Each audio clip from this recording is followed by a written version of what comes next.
கிருஷ்ணா. திருமல திருப்பதியில் எம்பெருமானுக்கு பிரம்மோற்சவ ஆரம்பம் பிரம்மாண்டமாக.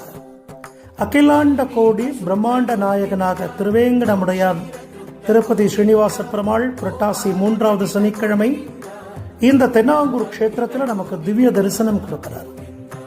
புரட்டாசி 4 சனிக்கிழமையுமே சாயங்காலம்